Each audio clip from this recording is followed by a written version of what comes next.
anistia para Carrasco, travestido de juiz, que condena uma mulher a 17 anos, uma pena maior que a Elise Matsunaga. No primeiro dia que eu cheguei aqui na Câmara, eu me surpreendi com uma convocação, com uma aclamação da esquerda dizendo o seguinte: sem anistia. Eu gostaria, senhor presidente, de dizer dos problemas de São Paulo. Mas São Paulo também é o país. São Paulo reflete o país. E o fato é que, por razões diversas, eu concordo com a esquerda. Sem anistia. Sem anistia para Carrasco, travestido de juiz, que prende pessoas sem o devido processo legal.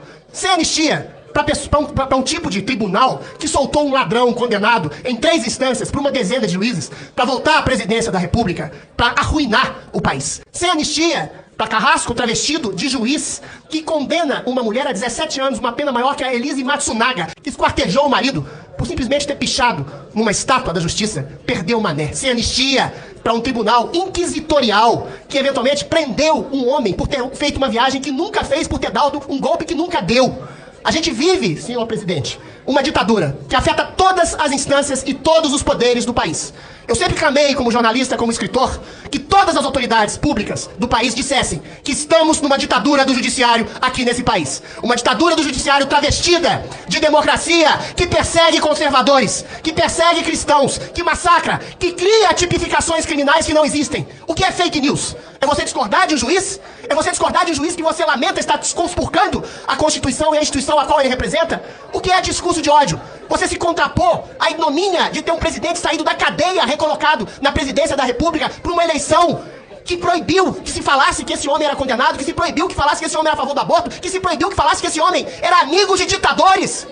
Pois bem, se Lula é um candidato a ditador, ele não é o ditador, porque os ditadores são outros. O Supremo Tribunal Inquisitorial hoje coloca leis que vão contra a Constituição brasileira. Há a aclamação de um filme chamado Ainda Estou Aqui, que condena, e é um ótimo filme, eu recomendo que todos vejam, que condena a ditadura dos anos 70, que acabou com a liberdade, que matou o Rubens Paiva, pai de Marcelo Rubens Paiva. Mas eu digo, onde está você hoje, Marcelo Rubens Paiva, filho de torturado e morto e assassinado pela ditadura inclemente da direita de 1970? Hoje ele aclama, hoje ele aplaude a perseguição, a tortura, ele aplaude a perseguição de pessoas conservadoras que não são pessoas do seu espectro político. Onde está Fernanda Torres dizendo, cadê a condenação à ditadura que hoje se coloca no Brasil? Mas ele se projeta na possibilidade da ditadura que poderia ter havido aqui caso Bolsonaro fosse eleito.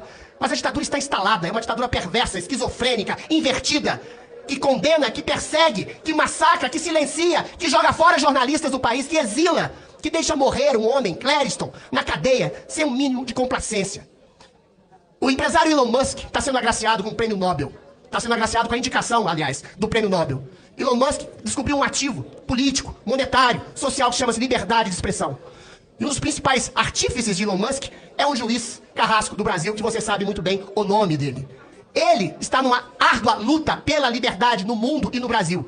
E o Brasil vive hoje uma ditadura perfeita, que se traveste de democracia, perseguindo aqueles que discordam desse tribunal, dizendo-os que são inclementes defensores de uma ditadura.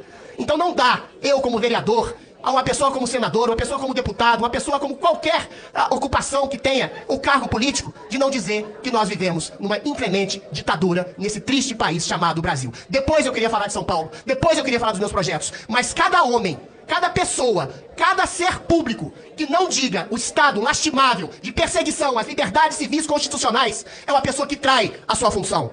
Se você vê uma mulher estuprada na rua e você não faz nada, você é um omisso. Se você vê a democracia estuprada na rua, como é hoje no Brasil, você é um omisso. Se você é uma pessoa pública e que não diz nada da ditadura, você é conivente com o juiz estuprador que está arrebentando com a Constituição, a democracia e a liberdade desse país.